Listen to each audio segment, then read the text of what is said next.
Oh god. We're still limping.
Six months left. And I'll get to that. Just wait.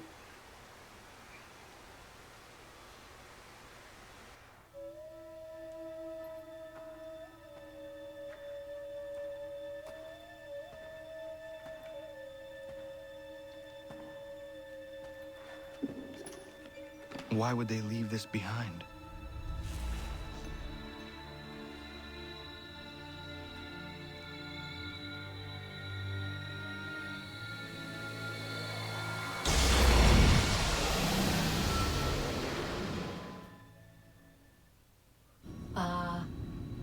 Long have we waited for you to return.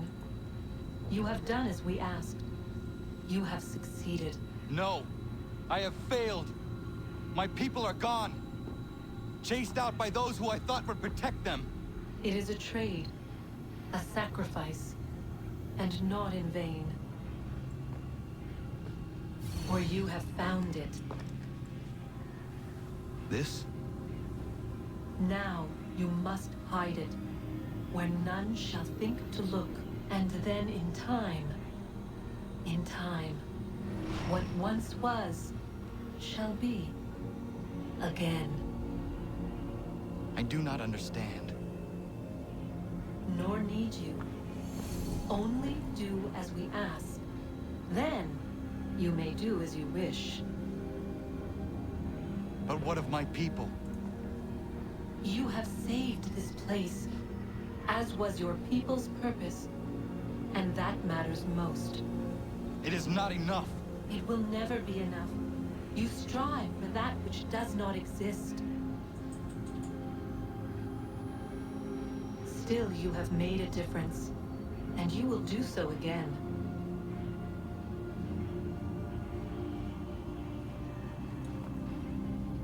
Remember, you must hide the amulet where none might find it.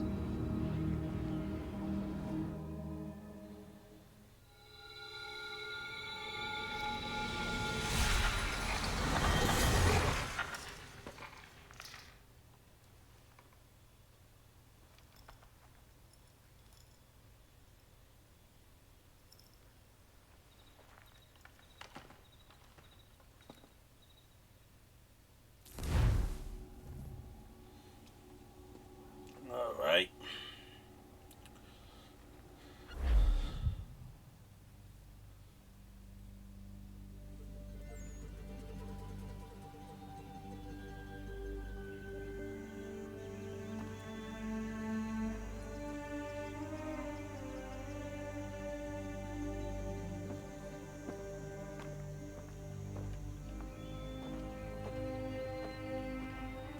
Still recovering from his injury, which makes sense. That injury could have ended his life, especially back then.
Go. The end of sequence 12.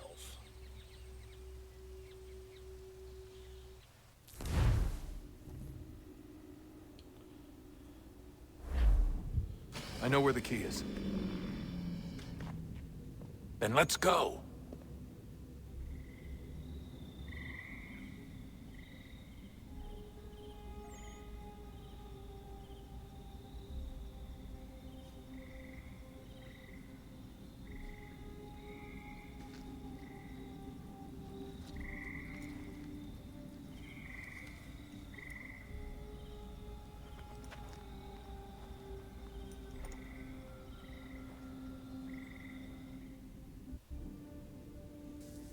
All right, time to see what's inside.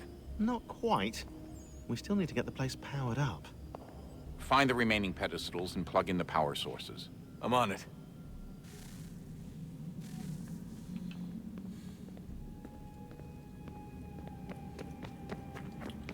Alright. We've been putting this off.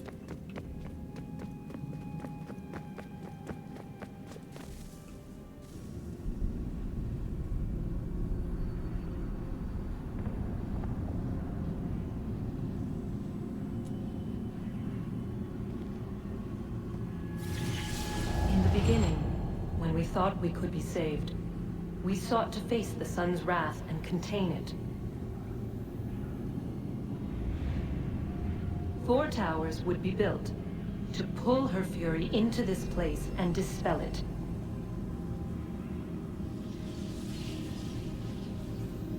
But even with all we knew, with all we had, it would take too long. 1,000 years we could labor and still the work would not be done. The first tower was never completed. The project abandoned. We moved on. But while we labored on other endeavors, a few returned. They thought to automate the process. Metal might finish what flesh could not.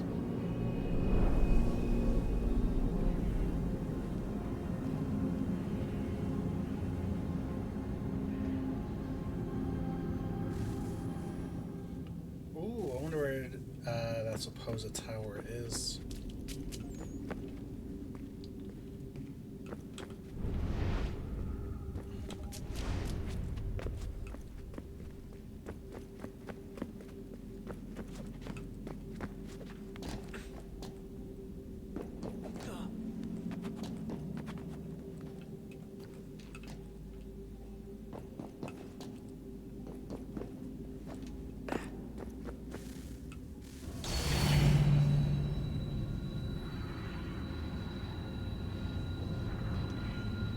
If we could not meet the sun's cruel embrace, perhaps we might rebuke it. Already we could generate fields to protect us in times of strife. But these were small and simple things. To replicate them on a scale the size of a world. We lack the energy to make it so. Half the world, they said then. It is better than none at all. We tried. Again, we failed. A quarter, they asked. Even this we could not do. A sixth, an eighth, a tenth, they cried. The answer was still the same. Perhaps in time a city might be spared. But it was time we did not have. So we moved on.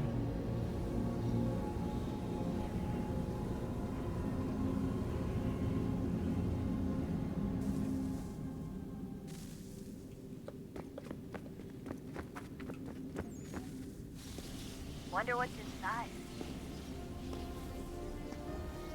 Only one way to find out.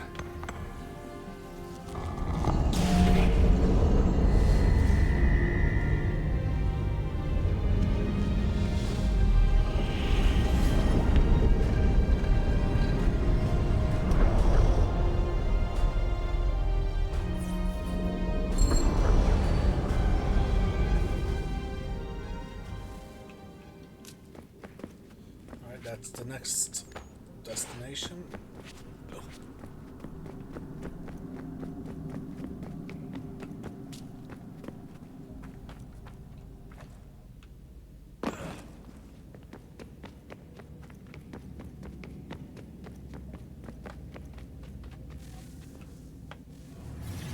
What is a fact? Is it fixed? Immutable? Certain in its existence and only awaiting discovery? Or might it be changed? Here we learned the answer and thought that it might save us. They were used to command, to control, to own. But we soon discovered another use. When enough sat in thrall and were told to believe, their thoughts took on form. What was imagined became real. If 100 minds could wish away a wall or create a tree, what might 1,000 do? 10,000? More? Might we change the consensus and will the threat away? We resolved to send one into the sky where it might illuminate us all.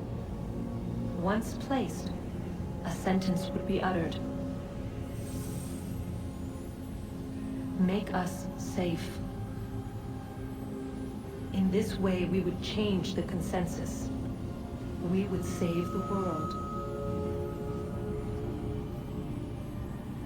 But it never came to be.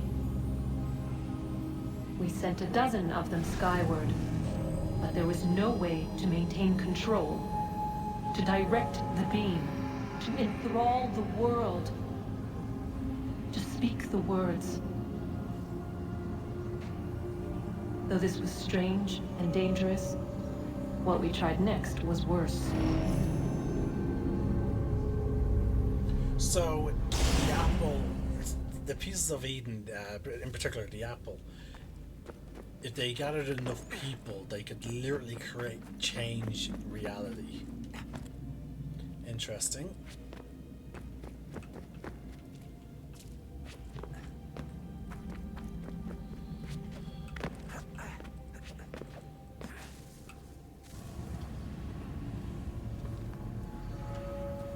Our first instinct was to travel back, to change the past. But we could not find a way. But forward, we could look forward. And so here we sought to see beyond ourselves and know what was to come. First we watched to learn if our work would succeed. But the answer was always the same. So we moved on to other things. But she remained. The one you call Minerva. In time, she too stopped looking, and instead began to speak. She called out across time, in the hopes that you might be saved. She hid messages where none might find them, save for you and those within this place. Fascinating.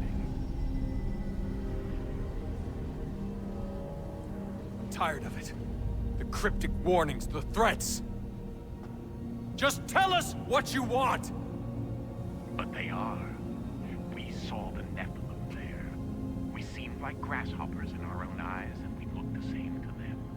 Imagine trying to explain all this to a 2-year-old, to a grasshopper. When they said the will of the gods was unknowable, they meant it. Literally. I killed her, you know. I killed Lucy. It was the apple, son. It was Juno. I saw what she was. What would happen if I let her live? I could have stopped myself. I mean, there was a force there. But I didn't have to. I chose to. Desmond. Lucy was going to betray us and take the apple back to Abstergo. I saw the satellite launched. I saw them turn it on, and then...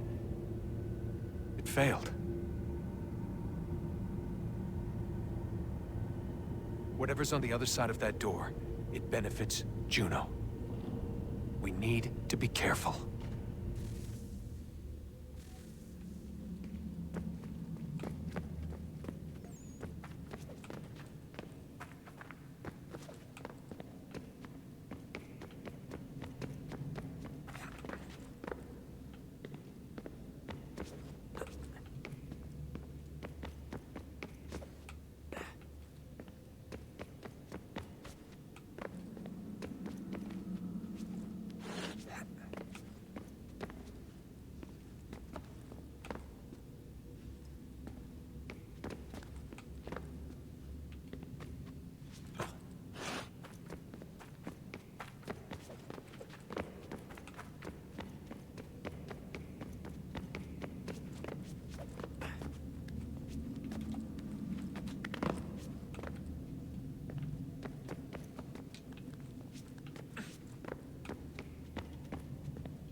The temple will tell me today.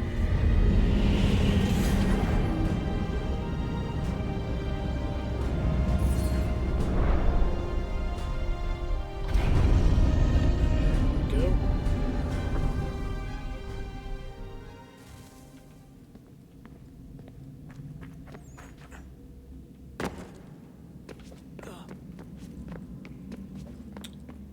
Trying to remember, I think we just wasted the shortcut there.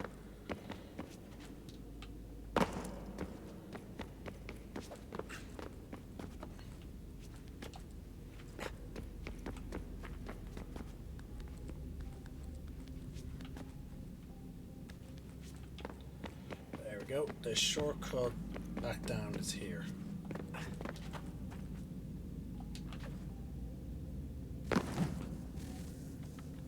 I'm telling you, there's something down here. Don't be daft. I don't know, maybe they were sleeping or something and we woke them. Some kind of cryogenics? Or hibernation? I mean, how do we know what the hell they were doing down here? They were working on a bunch of different solutions, but nothing worked. Just went from one to the next, and then... I don't know. They must have left at some point. After the end. I wonder what the world would be like if they'd succeeded. I'm more concerned about what it'll be like if we don't. Salvation. They found a way. Too late for them, but not for you. Sealed to protect it. Though now it bars your way. Find the key. The past will tell.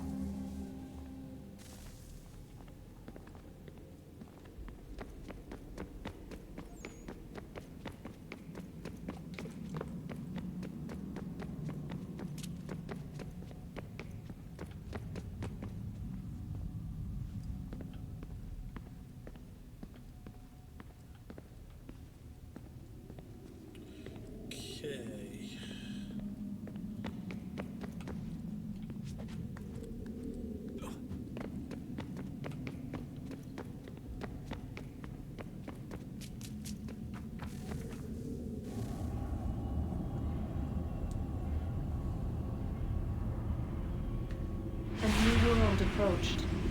One that was dark and cold. It would consume us. For we were flesh, and flesh is frail. Though suits and shields might offer comfort, such adornments would not suffice. Not to save us all. So we sought to change what we were. In this manner, we might thrive in a world made poisonous. It was Aita who volunteered to see if it might be done. Aita, my husband, my love. In the end, it changed him, ruined him. He was made a prisoner of the machines. The body might survive, but his mind became brittle to the touch. He begged me for release, for days, for weeks, for months. I pleaded with him to give us time to find another way. But there wasn't one. Not for him. Not for us.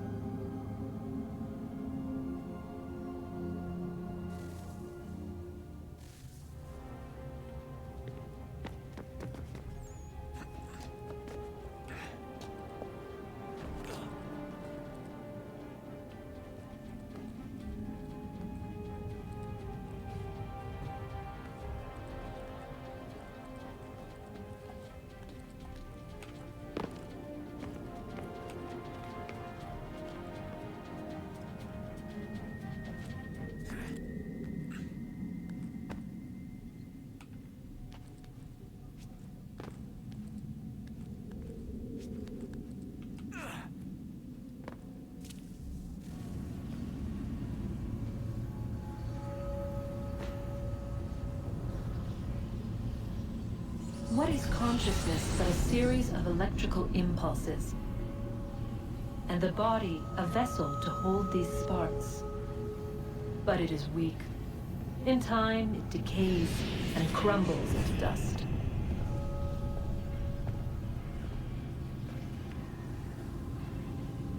We asked ourselves then, what if it might be replaced with something stronger, something better? So we forged a new vessel, one that might endure. It proved easy enough to enter.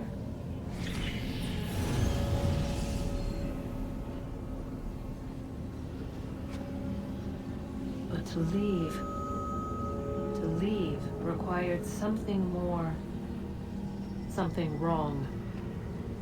And so this too they abandoned. I wondered, though, were they right to turn away?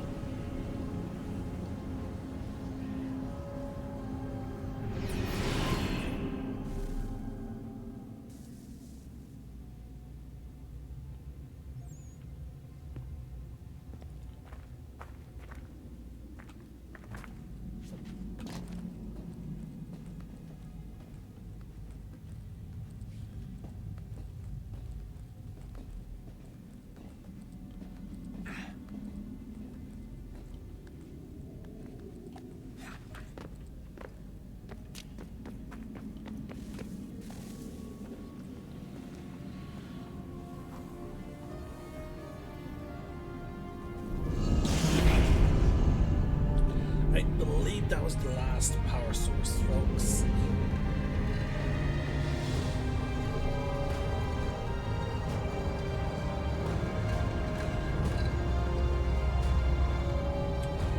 By the looks of it, I am correct.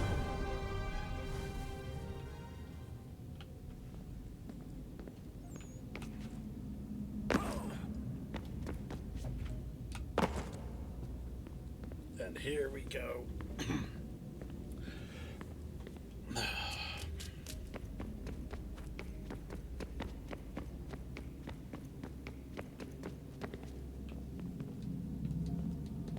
No? We slide in every single one. I regret not asking you to hack into the Abstergo servers while you were there. A couple of well-placed relays and we'd be swimming in information. We have everything we need. Yeah, except the key. We're close. How do you know?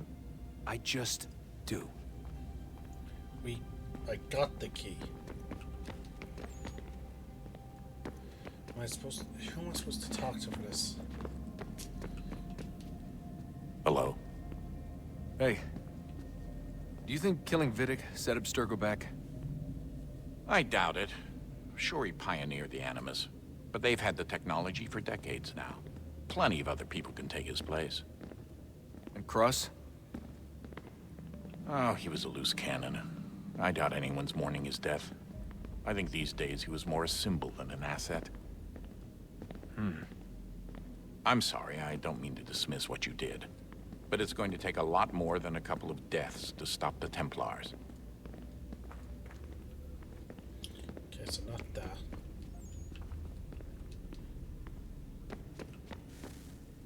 There we go. Guess this is it. We're right behind you. Oh, okay, so I was to talk to them first.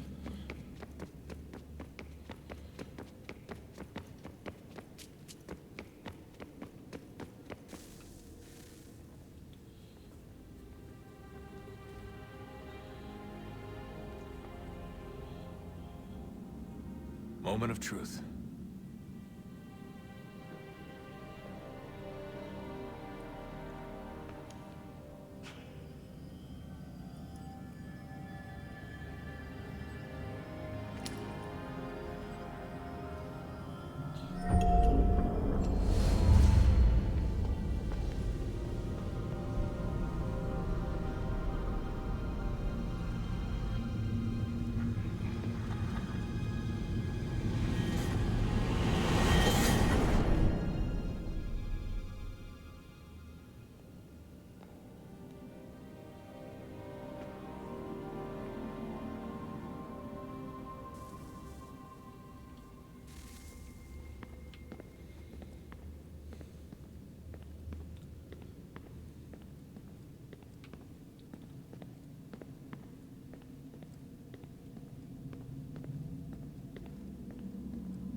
Oh, he just starts jogging himself.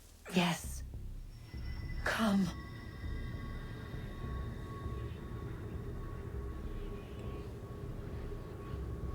Here, at last.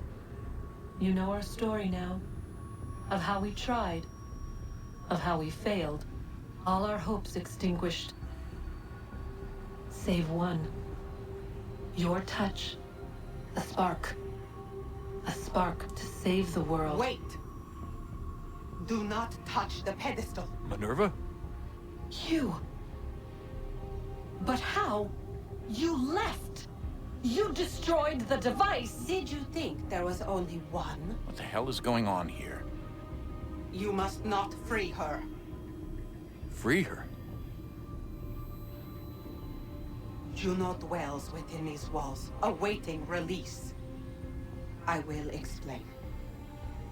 While we worked to save the world, she sought instead to conquer it. She used our machine to set her plans in motion. Divination through numbers. There is a pattern to existence. To comprehend the calculations is to tame time. This was my focus. And so I built the Eye to aid us. But she turned it towards her own ends. When we discovered her treachery, we put a stop to it.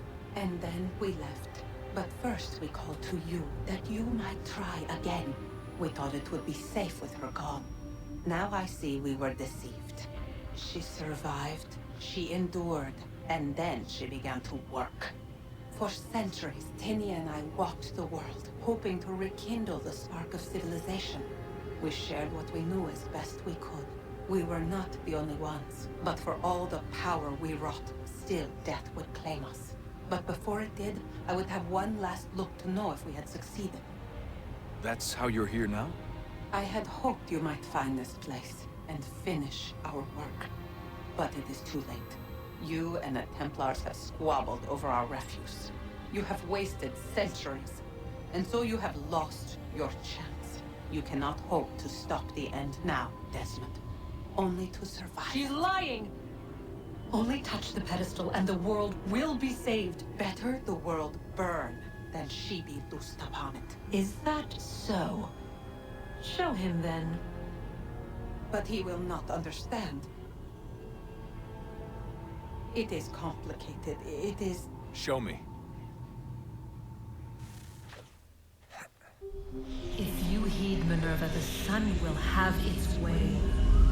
The ground will crack and spit fire into the skies. All the world will burn. But this does not end the world, merely heralds its arrival. Darkness follows. Then you emerge, resolving to lay a foundation that such a tragedy does not befall the world again. You will become a symbol to those who survive. Hope, knowledge, determination. You will inspire them to rebuild, to thrive once more. And as the world heals, so too will humanity. But you are just a man, frail and mortal. You pass from the world, leaving behind only a memory. A legacy. You will be remembered first as a hero, later as a legend, and in time, as a god. It is the cruelest fate to have written words that meant well, and see them made wicked and unwise. What was meant to encourage life, used instead to justify taking it. And so now you see that what was shall be again. So tell me, how is this better?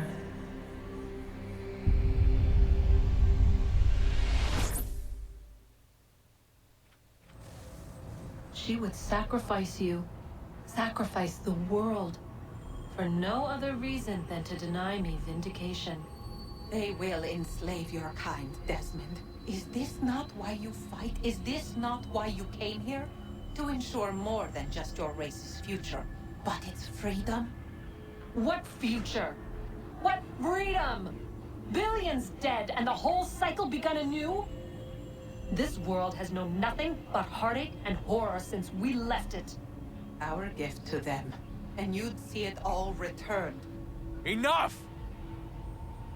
You must not do this. Whatever Juno's planning, however terrible it might seem today, we'll find a way to stop it. But the alternative, what you want, there's no hope there.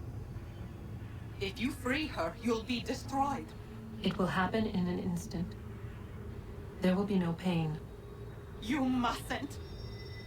It's done, Minerva. The decision's made. Then the consequences of this mistake are yours to live and die with. You need to go. All of you. Now. Get as far away from here as you can.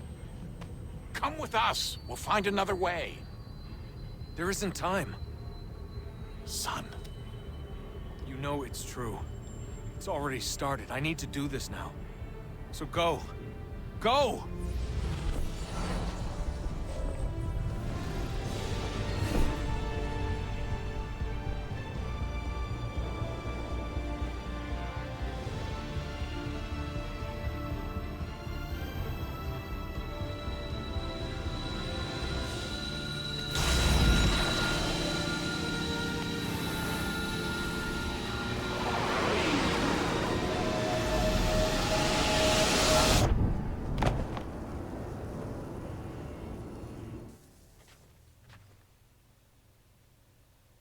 It's some sort of global aurora borealis.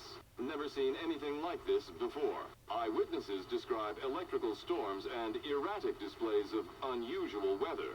Residents are being asked to remain inside and wait for geological surveys are now reporting seismic activity throughout the Ring of Fire. Northeastern Canada is said to be experiencing the largest on record. Satellites and transformers are failing as the flare increases in intensity. Worldwide reports of blackouts seems to be receding. Residual seismic and volcanic activity is being reported, but nothing approaching earlier levels. Obviously, it'll be a while before experts are able to assess the full extent of the damage caused by today's event. But it appears the worst is behind us. We'll be sure to bring you more as this story develops. It is done. The world is saved. You played your part well, Desmond. But now it's time that I played mine.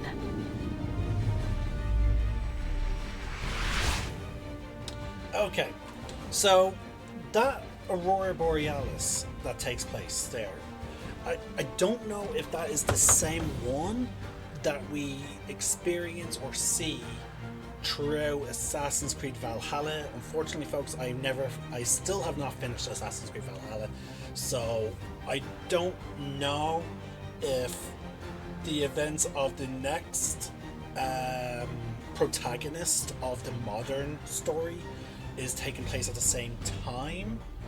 Because all we know is she is revolutionizing a new, more portable version of the Animus, and now she wanted to field test, starting first in Egypt, and then she brings it to London, and then from there she then brings it to wherever she was in America during Assassin's Creed Valhalla.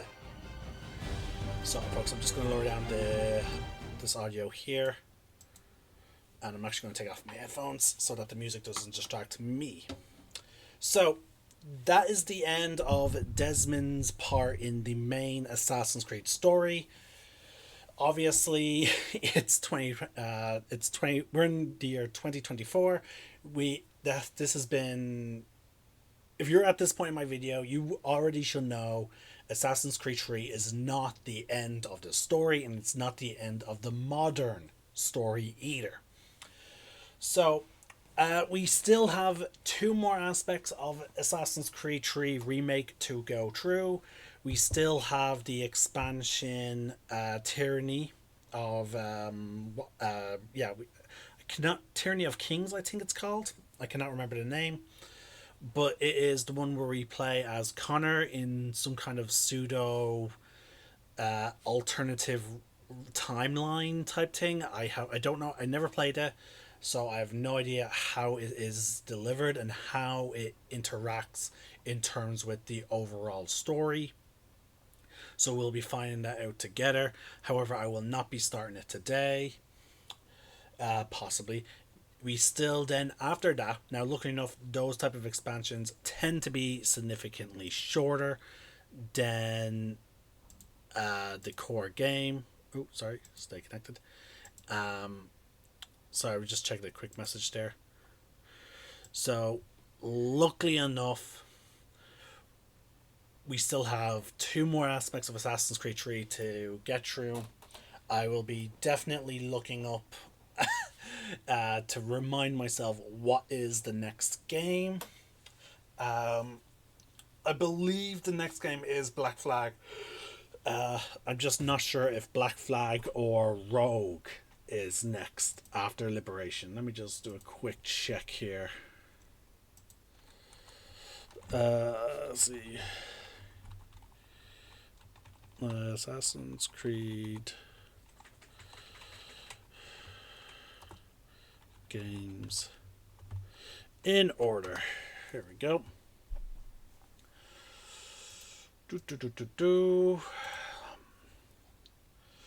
Then we have Assassin's Creed 2. Then it was Brotherhood. Close that ad. I don't want to. Then Assassin's Creed Revelations. Then Assassin's Creed 3. Okay, so yeah, it is Black Flag after this. We're getting into what is considered we're about to go into Assassin's Creed Black Flag, which is considered to be one of the best games of the Assassin's Creed franchise. Now, that being said, there are some things I do want to talk about in terms of Assassin's Creed 3. It is not, in terms of pacing, that is the only flaw of this game. Like, okay, sorry, it's not the only flaw. It's the only major big flaw in terms of storytelling that I personally find with this game. For example, the way certain characters talk to Connor, it's really weird. Like, there are interactions that were clearly skipped. There was, I don't know if things were cut from the game, but there's a lot of moments where an NPC will talk to Connor and act as if they've already met and that they're good friends. For example, that French officer who was helping out the Patriots. When did Connor meet him? And why are they talking as if they've done a lot together? It makes no sense. Now, so going back on that now, the next thing I do want to say is, in terms of assassins, Connor is he's a very interesting assassin. He is actually one of the most underrated of all the assassins, I would say. Now, obviously, every assassin that we play as adds something to the story. They add their own unique things to the storyline. Like, now with Ezio, his character evolved throughout the 3 games. For example, in Assassin's Creed 2, he was all about his vengeance, but he was also a bit of a flirt when it came to pretty much as many of the female characters that came up. He had a bit of humor. If I had to give him an archetype, he's sort of like the Bond archetype. He's the Bond of all the assassins, you know. Connor is definitely the most angry. And in my opinion, there's a very good reason for it. His whole thing, similar to Ezio's, was built on the desire for revenge, which is why as soon as he got any little bit of training, he pretty much dove straight in. But the thing is, Connor is also quite naive, which has often led to very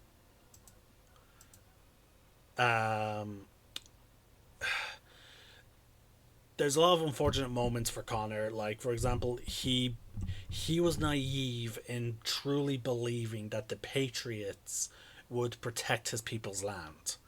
He was so certain that because these men were fighting for freedom, that freedom would extend to everyone. And as such, they would leave his people to be free and live on their land. But as we saw eventually, that's not the case. And yeah, it's just Connor's story is fairly tragic. He has one, I think, in my opinion, he has one of the most tragic stories throughout the franchise. Alexios or Cassandra, depending on which one you play as, might be a good runner up there. Actually, maybe Bayek. like there's a few assassins that do have tragedy, but the thing is, though, Connor's the only one who gets essentially early portrayed by almost everyone. There's very few people, you can probably count on one hand the people that have not, or like that outside of the homestead or the Davenport estate, of who did not betray him and who was truly a friend. And it's just, wow, it's just such a tragedy that, like, in a sense, we don't really get to see how his story fully ends. Because, again, the last we leave off with him is he got stabbed in the gut.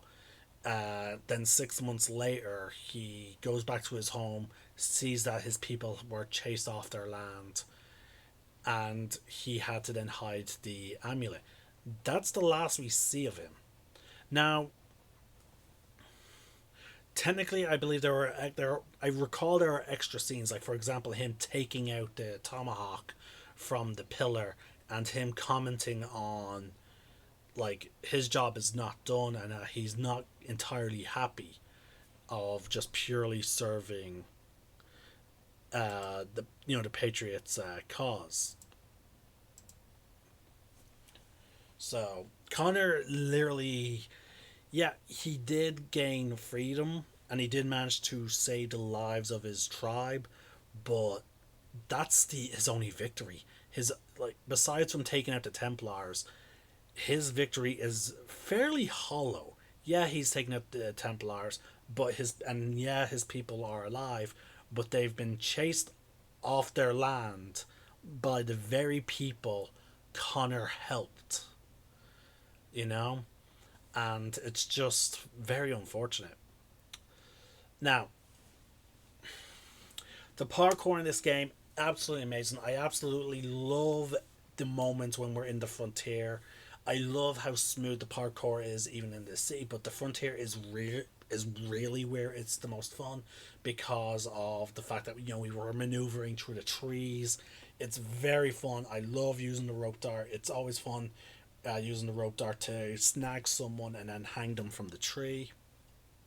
Absolutely amazing time. Then, so the parkour system greatly improved. Strangely enough, the Ezio and the first game are those 4 games I rarely can see myself going back and playing, due to the fact that, like, just how clunky everything is in that. I can see myself occasionally maybe coming back to Assassin's Creed 3, just because of the whole hunting and the uniqueness of running through the frontier and attacking people from the treetops and all that. And that is part of what for me makes Connor fun, is the uniqueness of also his fighting style. The fact that his hidden blade detaches so it can be held in one hand like a normal knife, but then you can fight with a tomahawk. That is why I mostly used that, because it is a purely Connor fighting style. We do get a couple of dual wielders down the line. For the most part, I am planning on trying to play into each assassin's what makes each assassin unique in terms of their fighting style.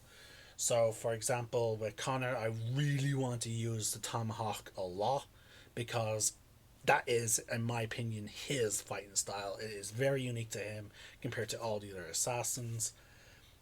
Whereas with his grandfather, Edward Kenway, it's all about the dual cutlass. I absolutely love that. I love the dual cutlass. I love having the full pistol holsters, so you can just barrage everyone with loads of different pistols. I can't wait to get to that. With Bayek, it's using the shield and another weapon, because he's the only assassin that uses the shield that way. Well, before we get to Valhalla, which is a big shame considering we then get a Spartan who wields a broken spear point and whatever other weapon he has on hand, or 2 weapons, depends on how you outfit Alexios. But yeah, like, every assassin has their unique fighting style, but Connor's is extremely unique in my eyes. Like, the way he rolls around, one of my favorite finishers is when he rolls and then slams the tomahawk into the person's back, essentially severing their spine. One of my favorite executions. The horse riding probably needed a bit better work.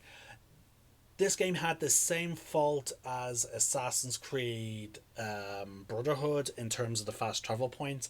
However, unlike in that game, we can just open up our map and fast travel, as opposed to the way it was previously, where we had to first go to basically a fast travel access point. So I was thrilled when they first introduced that. However, if you're in the front, they really should have thought about the placement for the frontier section, because you're pretty much at the edge of the map no matter which fast travel point you pick when it came to the frontier. At least in the cities, if you go through the tunnels and open up all the other tunnel points, you could create more fast travel points. So, yeah, I did not do that. So in terms of the cities, I was limited to my fast travel points. I believe we're gonna have to suffer that for a little bit longer as again we are going to be finishing up the DLC, as well as Assassin's Creed Liberation, which Assassin's Creed Liberation will feature a whole new assassin.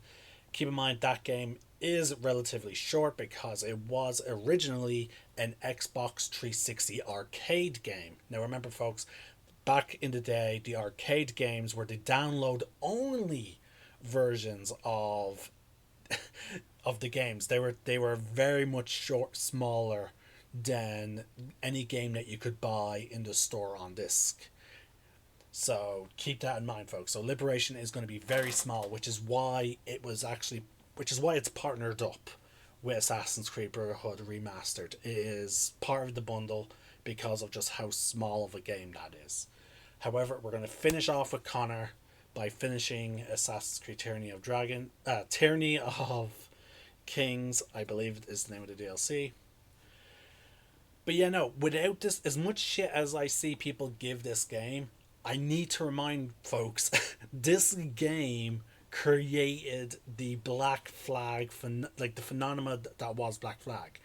The sailing missions in this game got people interested, and it led the way for, again, what most people consider the pinnacle of Assassin's Creed games, Black Flag, to be made, as well as Skull and Bones. But Skull and Bones has its own shit show going on right now. It was not worth the wait, and it's definitely not worth the €70 fucking they're charging for it.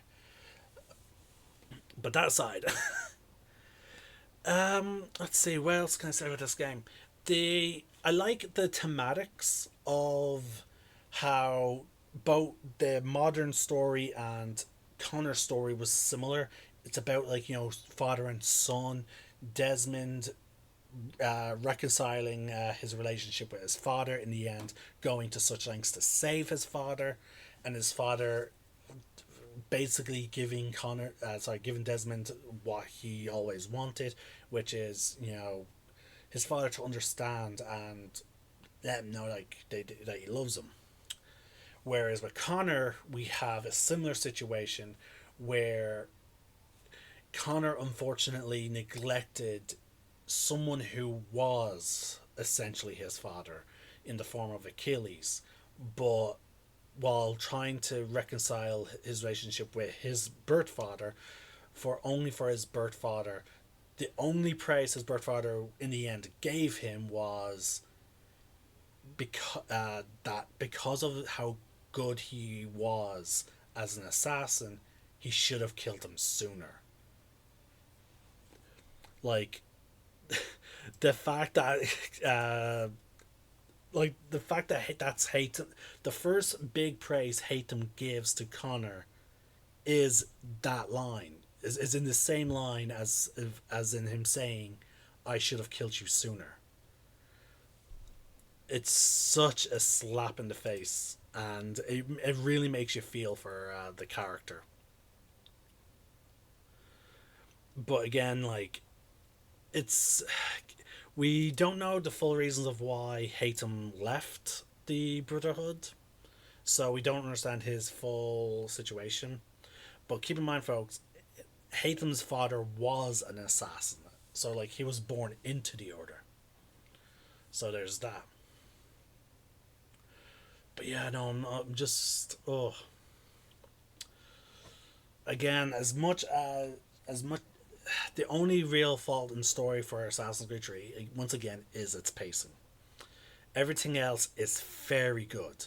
If people are giving Ezio a pass on him being just a simple revenge story, you really should give the same credit to Assassin's Creed 3. If you're turning a blind eye to that being a revenge story, you should do the same thing for Assassin's Creed 3. Because a lot of people gave, like, one of the complaints was Assassin's Creed 3 being basically a revenge story. But it is a revenge story, but it's done in such an interesting way. But yeah, no, it's just, oof. Makes you really do feel bad for Connor towards the end. And it's understandable that he's bitter, and because that's all he knows. Keep in mind, folks, like, he is a young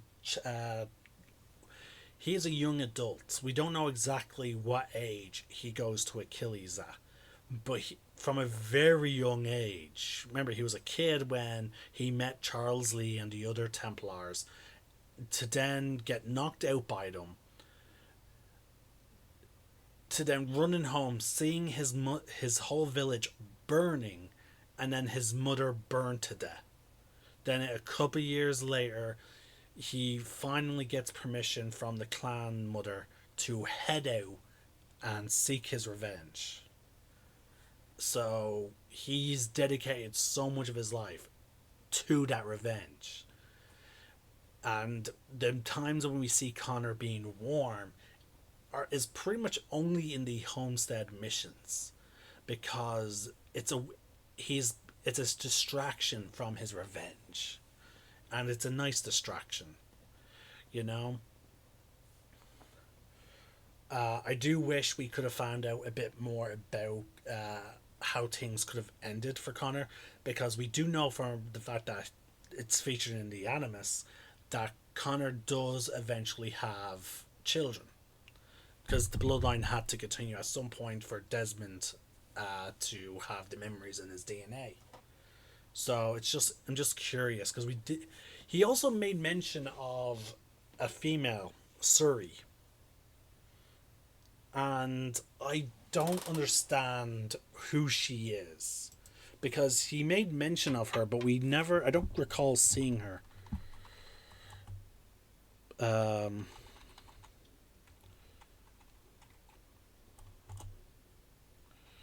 So let's see here.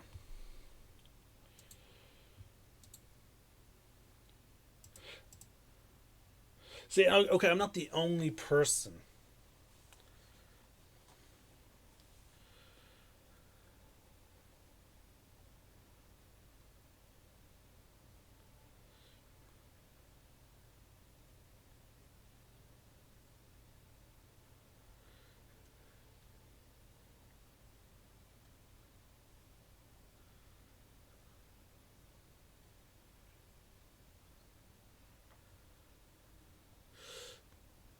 Okay, so that is very strange. Okay, so this is what I mean, folks, about the pacing of Assassin's Creed 3, and how we don't really get to know about, like, certain aspects. Like, they tend to gloss over introductions, because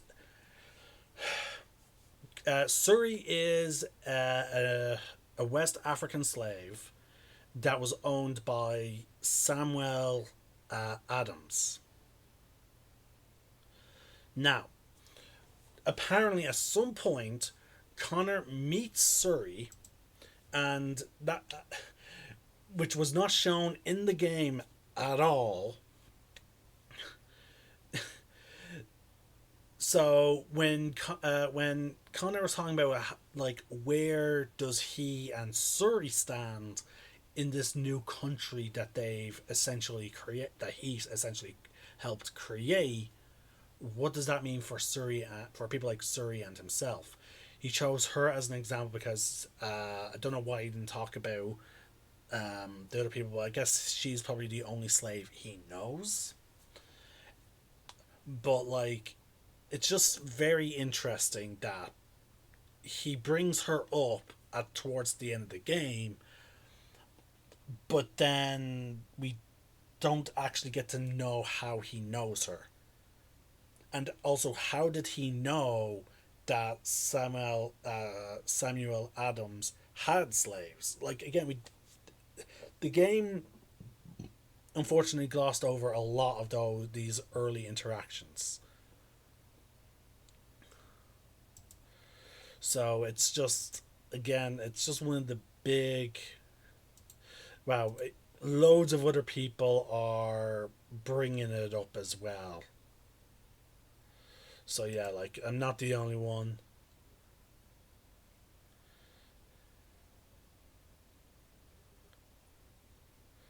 Meaning the first time there are scenes where missions were cut out of the game.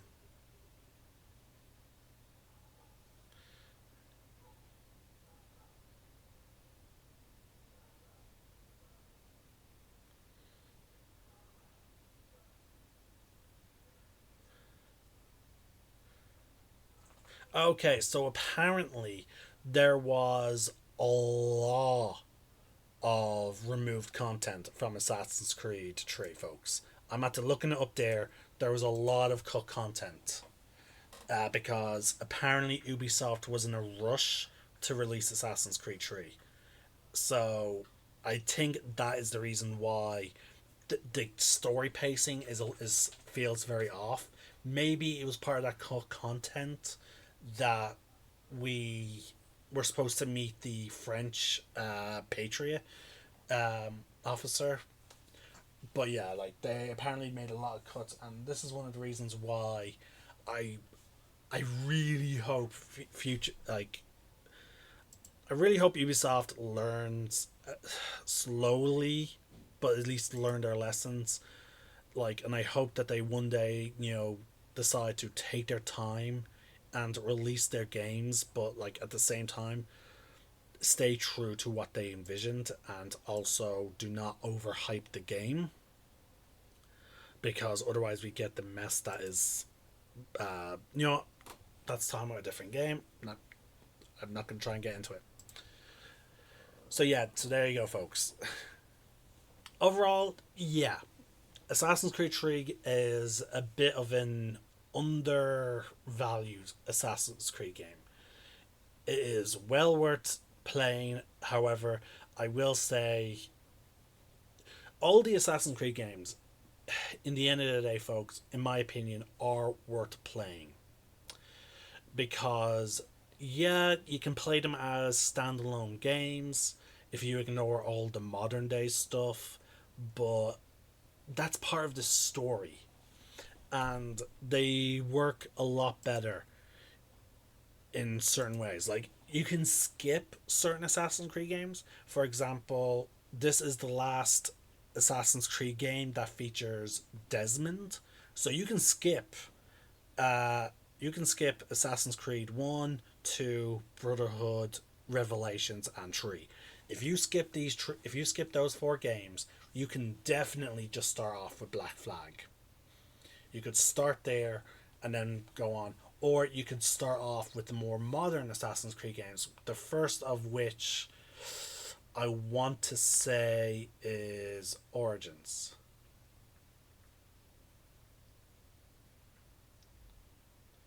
Oh yeah, here we go. I don't know how we're seeing this epilogue, folks.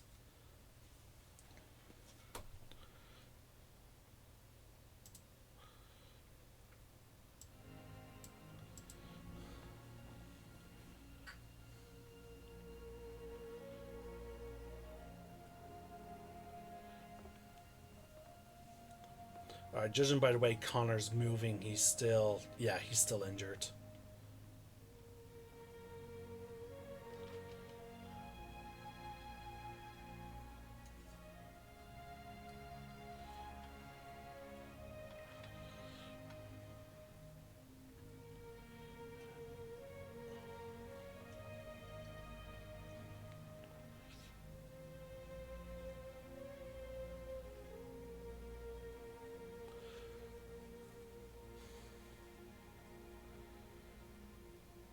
So these were the extra scenes I was referring to, folks. Like, here we go.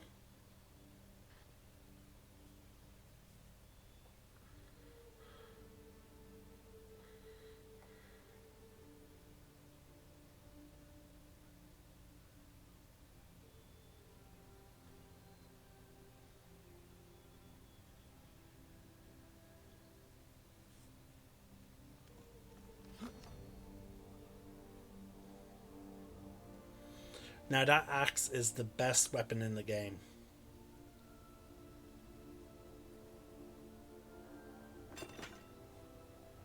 You still get it even though he just drops it there. Alright, so we have to go to New York, and this is the scene I was telling you about, folks. Essentially, you watch the all the, what's it called? Oh, I'm blanking. You watch all the ships sail off. Oh my god, this is one of the things I did really hate about Assassin's Creed 3. And again, it's literally what I just said. The big issue is the fast travel points being so bloody scattered.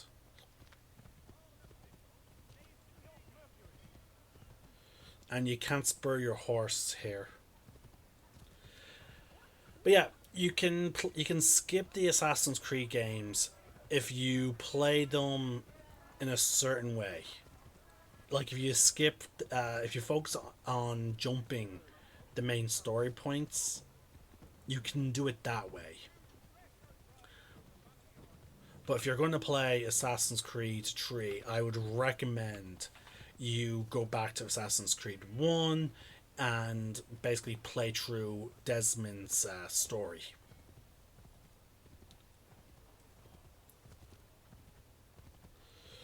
Here we go. We should be reaching the end. But yeah, that's all I can really say. Like, is there flaws in the story of Assassin's Creed 3? Yeah. Is there some bugs still? Yes. But overall, it is a very fun game. Here we go, Evacuation Day. The British flag sailing off. So this is the scene that I was telling you about, folks. America has no need for your services, back to Britain in a box.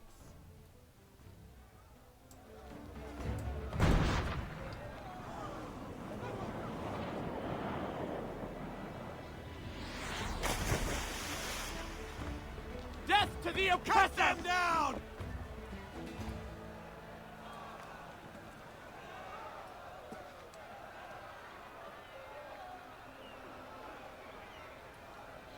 And here we go, see? A slave market.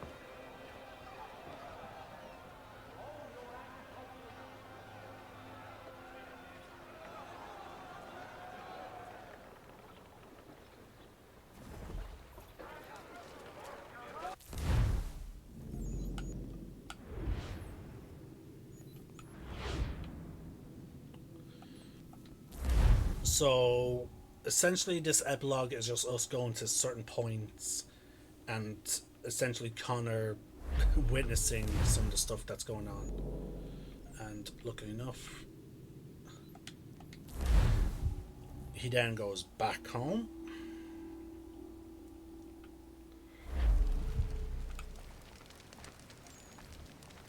Sees it.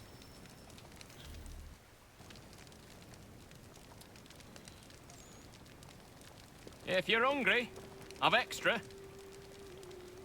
No, thank you. Where is everyone? Gone west. Been a while since they left.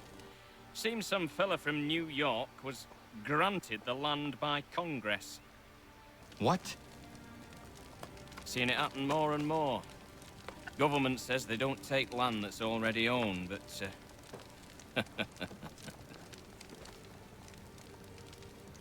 How could this have happened? we're on our own now. No more merry English parts and labour, which means we gotta go at it ourselves. Gotta pay for it too. Selling land is quick and easy, not quite so nasty as taxes. And since some say they're what started the old war, ain't no rush to bring 'em back. Clever men, these new leaders of ours. They know not to push it just yet. Too soon for taxes. Too British. See, this epilogue shows Connor discovering the whole what happened to his people's land. but we've already seen Thank him learn that. So we're seeing him now see it twice. Be safe. That his people are lost their land.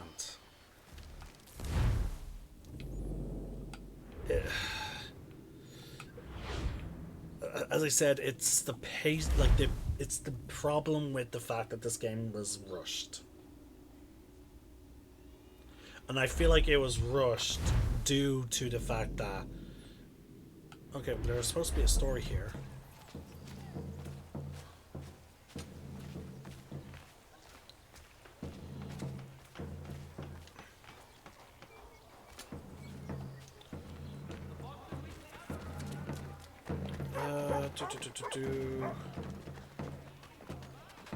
I'm not seeing the supposed mission that led us to Boston. Is someone supposed to run up to... No?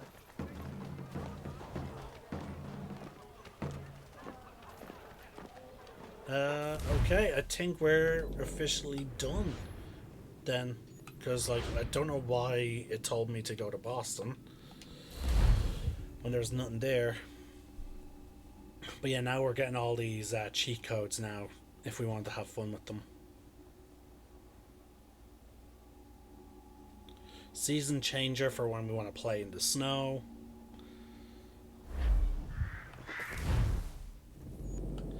Yep, there we go. That's everything. As I said, let's quit back to the main menu. So yeah, folks. Okay, so it is the whole, it's called Tyranny of King Washington. That's the DLC.